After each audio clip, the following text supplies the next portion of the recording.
Mga kapwa kong malalayag mga cluster naman tayo sa ating movie review. At ang ating movie review ay Transformer 1. So it is an animated film based on franchise ng Transformers. And para wala nang kung ano nung pa tumpik-tumpik pa, I give it an 8/10. It's a good film, lalo sa mga bata, and yung mga kasama ko nanood ay mga senior dahil Lunes ngayon at araw ng mga free movies for the seniors sa Quezon City. So, yeah. There are post-credit scenes, one before yung credits and one after all the credits.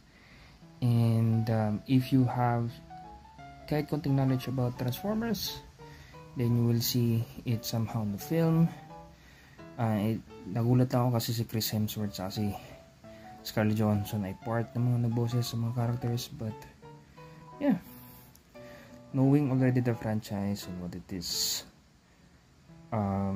hindi na ako na-surprise. There's no twist on the film, but yung character growth ng isang character doon ako medyo na kulangan.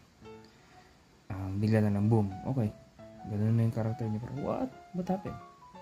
Parang hindi ganoon ka flesh out yung growth.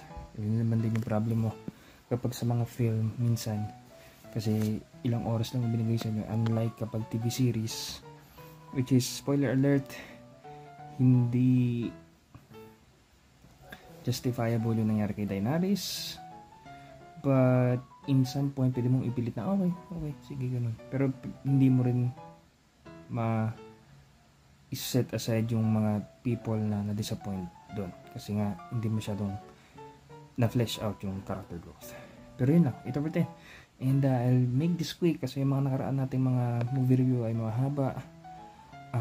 But if you want me to share on any topic, just comment down below. Yung tulad ng mga sharing natin, yung mga films kasi na yun ay really am compelled or I am convicted to share something. Ganun siya katumatak. This is a good film pero walang masyadong tumatak para sa akin. It's just that yung importance ng relationship ng pagkakaibigan. So, anyway, take care and go na go kay God.